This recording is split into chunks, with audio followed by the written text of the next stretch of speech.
Hello. So law of కాంట్రాక్ట్లో ఇప్పుడు another important points ఏంటి, అసలు ప్రొవిజన్స్ ఏంటి అన్నది అర్థం చేసుకున్నారు వ్యాలిడ్ కాంట్రాక్ట్లో. So capacity of contract, capacity to the contract, the act specifically the legal capacity of individuals and entities to enter into the contract. Minor under age 18, person of sound minded and person disqualified by law are generally considered lack the capacity to contract. So చూడండి, నేను already చెప్పాను, capacity of contract ఎవరికి ఉంటుంది? మేజర్స్కి ఉంటుంది. Sound mind అయి ఉండాలి, disqualified by law అయ్యి ఉండకూడదు, వాళ్ళు మెంటల్గా ప్రాపర్గా అంత స్టడీ ఉన్న పర్సన్స్ అయి ఉండాలి. షార్ట్ టెంపర్గా డిస్క్వాలిఫికేషన్ సర్టిఫికేట్ గవర్నమెంట్ నుంచి తెచ్చుకున్న వాళ్ళు కూడా అవి ఉండకూడదు. సో అలా అయినా కూడా మనకు ప్రాబ్లమే. అలాంటి వాళ్ళతో కాంట్రాక్ట్ చేసినా మనకి ప్రాబ్లమే. ఫ్రీ కన్సెంట్ కోసం ఇందాక కూడా voidable contract if it is enter into influence, coercion, undue influence, fraud, misrepresent, వాడిని మోసం చేసి కానీ, వాళ్ళకి తెలియకుండా కానీ, వాడిని బెదిరించి కానీ, ఇలాంటివి పొరపాటుగా చీట్ చేసి కానీ ఇవన్నీ చేస్తే అలాంటి అగ్రిమెంట్ ఎలాంటి కండిషన్లో కూడా చెల్లదు.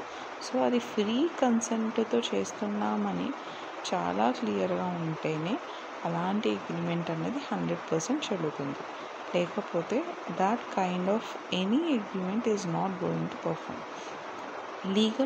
లీగాలిటీ ఆఫ్ ఆబ్జెక్ట్, మీరు తీసుకున్న విషయం ఒక కాంట్రాక్ట్ లీగల్గా చాలా బాగుండాలి. It's like a common illegal void is object in unlawful, immoral or opposite to the public policy. For example, contracts involving in the sales illegal drugs, gambling and prostitutions are not enforceable under Indian Contract Act. So object ఏంటి? నేను car అమ్మడం, sale చేయడం, బంగారం కొనుక్కోవడం, maintenance వరకు కూడా okay, కానీ illegal activities అన్నది ఉండకూడదు ఒక ఆబ్జెక్ట్గా కాంట్రాక్ట్లో.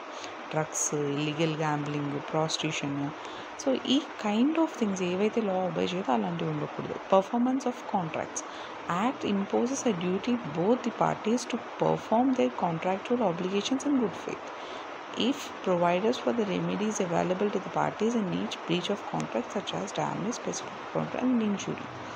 సో ఇద్దరికి ఒక పర్ఫార్మెన్స్ ఆఫ్ యాక్టివిటీ ఉంటుంది. వాడు కార్ కొనుక్కుంటే వీడు డబ్బులు ఇవ్వాల్సి వస్తుంది. సో ఆఫరీకి కూడా చాలా రెస్పాన్సిబిలిటీస్ ఉంటాయి కాంట్రాక్ట్లో.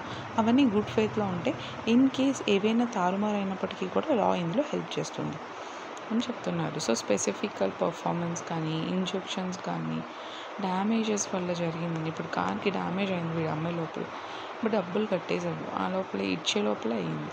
So there is a specific ways to deal the things in the law. Discharge of contract యొక్క discharges ఎలా ఉంటాయి? Contract may be discharged by performance, mutual agreements, breach, frustration and or operation of law. Discharge by occurs where both the parties have fulfilled their respective obligation under the agreement వరకు సరిగ్గా అయిందా లేదా, agreement అనేది breach కాకుండా అయిందా లేదా, discharge of contracts mutual అగ్రిమెంట్తో అసలు ముందుకు వెళ్తుందా లేదా, లేకపోతే ఎక్కడైనా అక్కర్స్ అవుతుందా, ఆబ్లిగేషన్స్ తగ్గిపోతున్నాయా, అసలు కాంట్రాక్ట్ ఎలా డిశ్చార్జ్ అవుతుంది అన్నది కూడా ఒక main point. So hope you understand this. Also very important points in the provisions of valid contract.